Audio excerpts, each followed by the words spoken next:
Hello and good morning and welcome to another episode of Toolbox. My name is Joe Toole. So I'm a little bit, I don't know what the word is, disappointed. So this morning the Sonic movie trailer got released, and I don't know whether I should start talking about like current affairs at the beginning of each of these episodes, because it's not really the purpose of the show. And maybe it brings down the tone of the show a little bit, but I wanted to touch on it just a little bit. Obviously the Sonic movie looks not great. There's parts about it which you can kind of just tell are a little bit off. But the thing that I'm a bit disappointed about is some animators who I look up to on Twitter, just bagging the artists that worked on the movie. Saying that, I'm not going to give examples on exactly what they said, but basically, yeah, they're criticizing the movie in such a way that it's not necessarily a criticism, it's more just like bagging the movie because it looks bad, and then blaming the artists because they feel like they didn't do their job, or that someone else could do a better job, or whatever it is, like that's really unkind. And I think obviously the movie is not immune from criticism. Like, people should be able to have an opinion about what they think the movie looks like. The movie isn't also, I should note, it's not out yet. We've just seen trailers. And I think it's like become a bit of a trendy thing to hate on stuff that everyone else is also hating on. And yeah, maybe that's part of the reason why I'm making this show, is that I think there's too much of that going around and we need to be a bit more appreciative. So maybe in one of the next episodes I'll look at the Sonic trailer and say why I think it's great.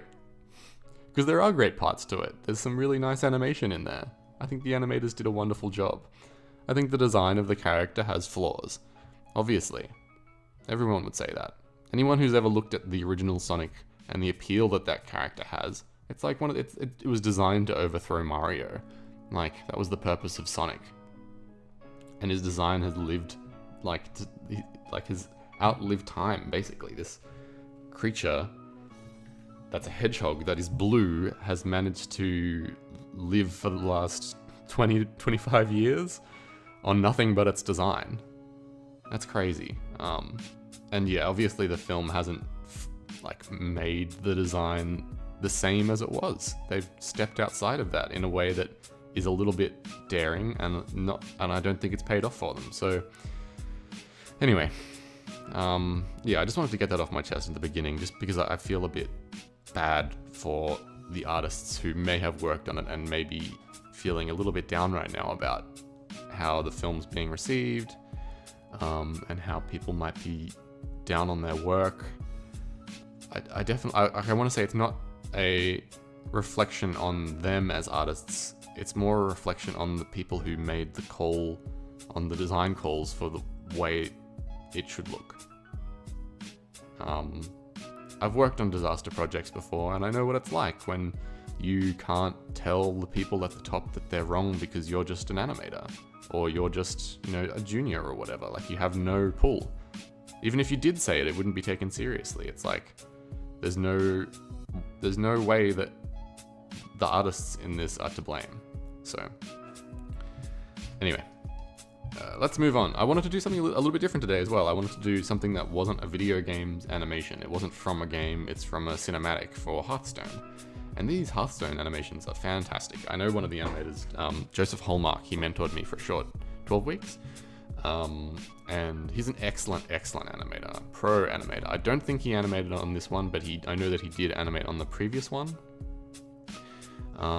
And yeah, I watched this one yesterday and just thought, wow, I've got to talk about this on the show. And then when I was watching it back this morning, I was thinking, man, everything in this is worth talking about. The whole thing is just filled with cartoony, squash and stretchy, anticipatey, silhouette-y, everything. It's filled with everything. So I picked a part that I thought was really great, and I want to talk about another part, but I've already been talking for 5 minutes. So let's just get stuck into it.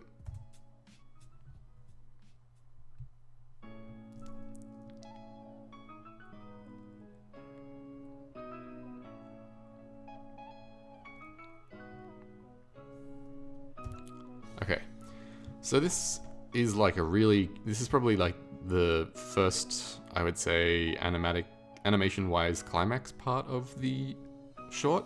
It's got the most, like, there's like a drum roll, right? And it's got some of the most extreme action in the whole thing, except for one other part, which I will try and talk about in today's episode, but it might have to get shifted over to another part. So the main things that I wanted to talk about in this were just the excellent sense of timing, and the way that they use really fast pose transitions to get in between poses, like strong poses. So the use of strong posing to move quickly between moments. So the first thing that happens is we see this chair slide out, and it's like, obviously everyone is looking in this direction, right? All eyes are over here. And you've even got like this square which like frames the middle of the screen, and these lines on these objects are all kind of like pointing in this one direction. And the chair swings out, and he comes out, and I mean, like, this is classic Blizzard crazy posing, right? Like, I'm not sure if anyone's ever seen that. I'm sure a lot of animators have that slowed down frame by frame Overwatch.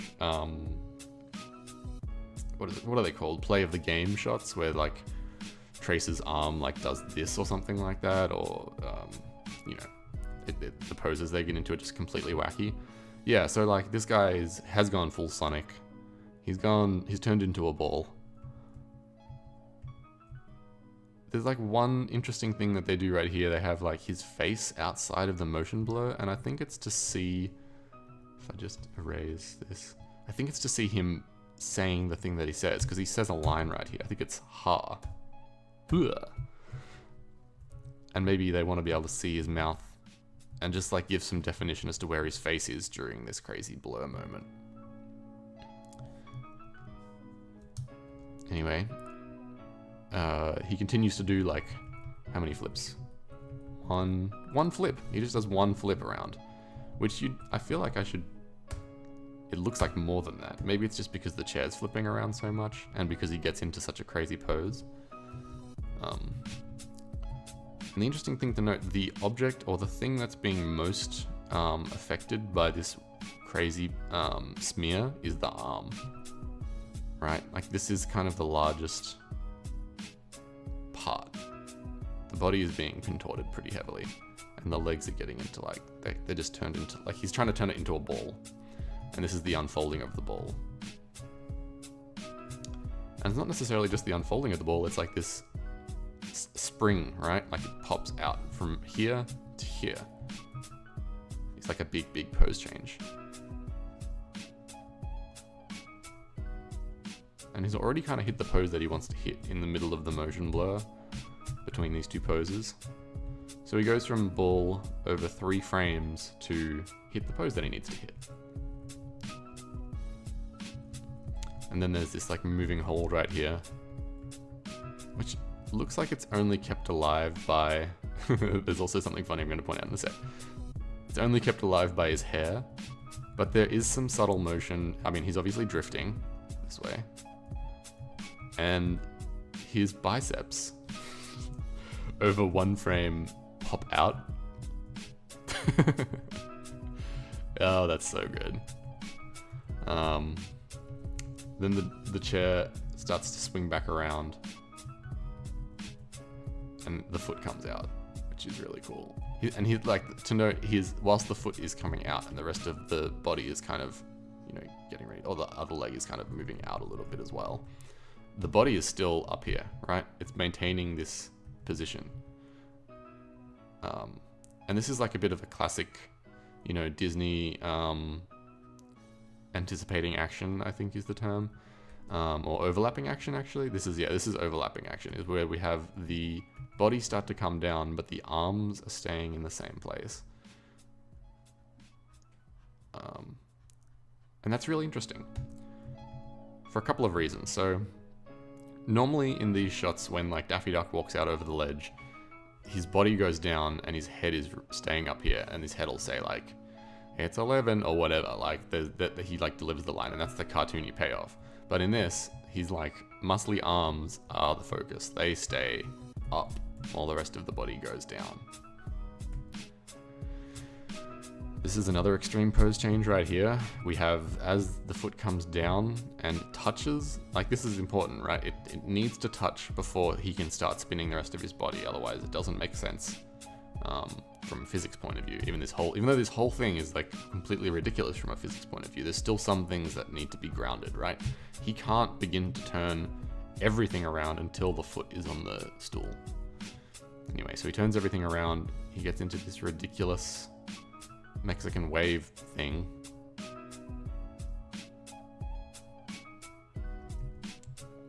Really, this is just a invert of the arm's previous pose. So instead of bending like this L, they're bending like this backwards, upside down L. Same thing here. It's like a backwards L, and now it's like, it still kind of is like a backwards L actually, but it's turned around completely. We're no longer seeing the front of the arm, we're seeing the back of the arm.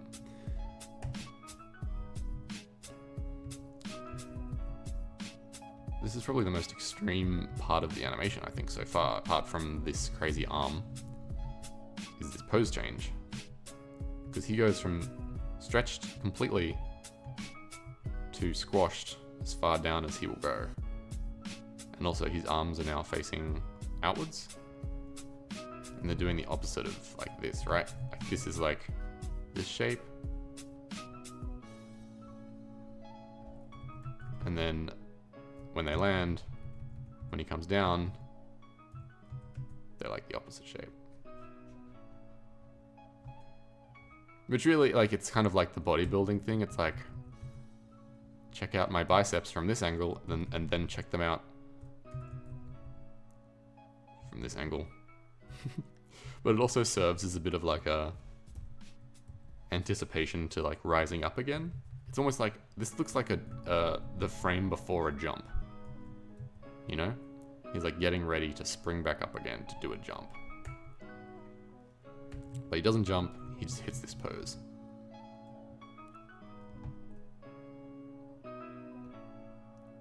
This is such a cool pose. Again, it's not like he's completely front on during this pose either. He's facing the front, you know, like if we were to ask which way is he facing, he's facing us. He's facing down the camera. But the majority of his body isn't. Like, his head is looking up and to the right, to screen right, this way. His hips are faced towards us but tilted this way. His chest is actually facing out this way.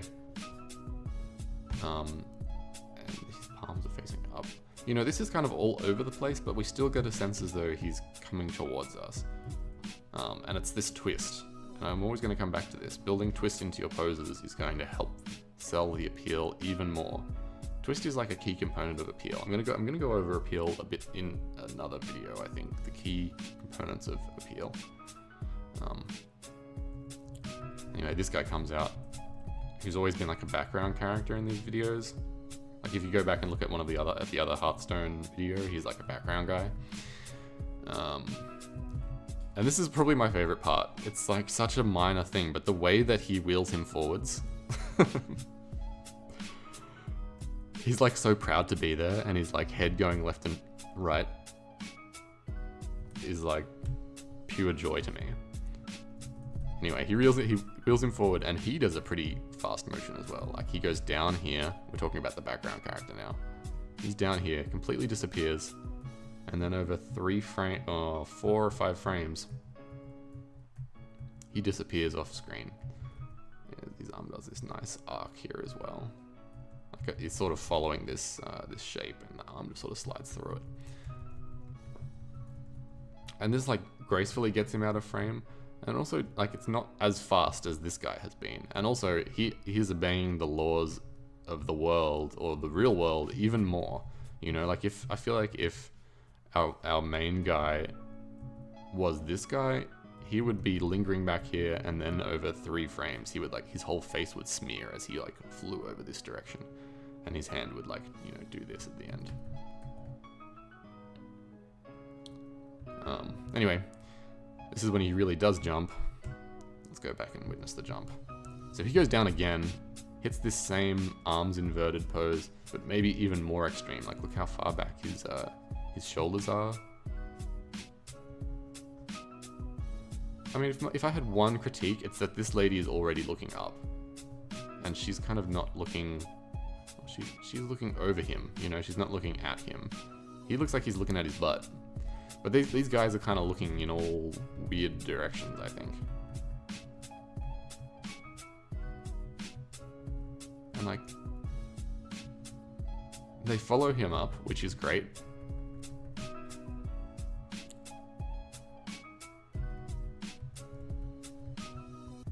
But I have a feeling, yeah, she comes down. No, he comes down. No, they all come down at about the right time. I think maybe she lingers up there for a bit too long. Like, he's already down here. Her eyes would have at least flicked down here, even if her head is still up there. But her eyes stay up there the whole time. I mean, she's a background character, and like all of the motion that's happening here. Like, look at this card stretch pose, right? This is amazing. It's taking up the entire screen, and it's a card. Again, here, it's like still on screen. So we're not looking at this. We're looking at this.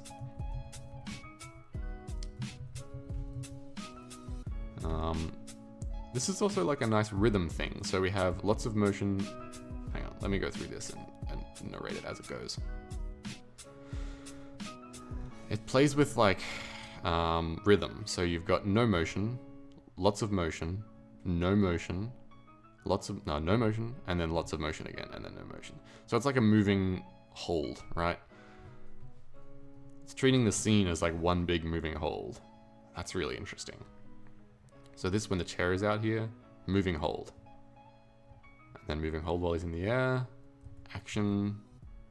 Moving hold. Action. Moving hold. Action. Moving hold. Right at the end. Even though he laughs here, I would still consider that like the scene's moving hold. You know, he like hits the pose of... He hits this pose pretty early. You know, like when I was getting ready to make this video, this was one of the main things that I noticed was like how extreme this crazy card throwdown pose is, and then how quickly he does this like turn back around. He's also like very serious here, you know.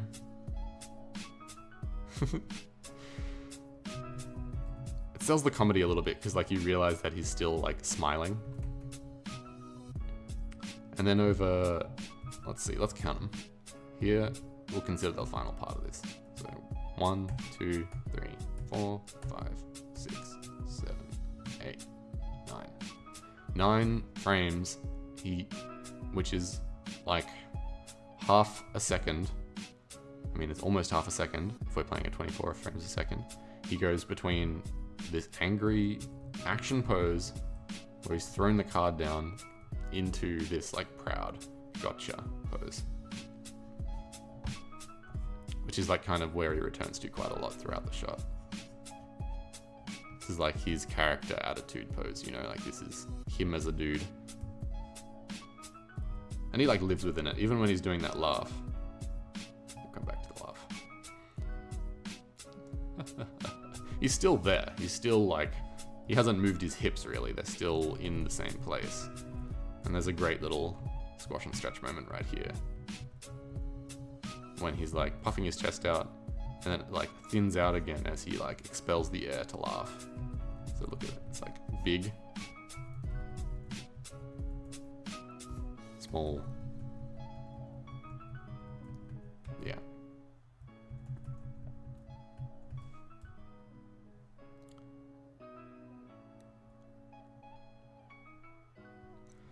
And that little guy running forward gives me life. All right, and then the final thing is the Merlok,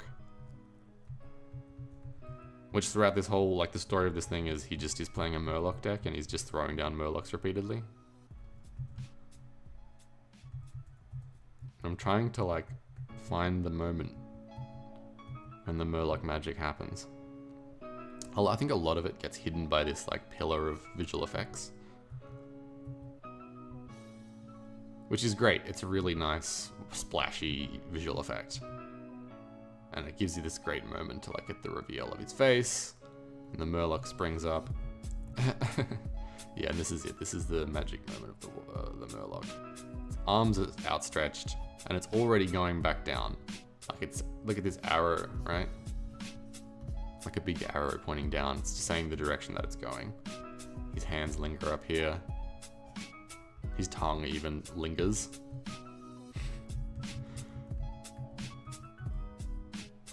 His little head frillies linger. His hands are still in frame here, and then come back down. So he's like a pretty quick appearance.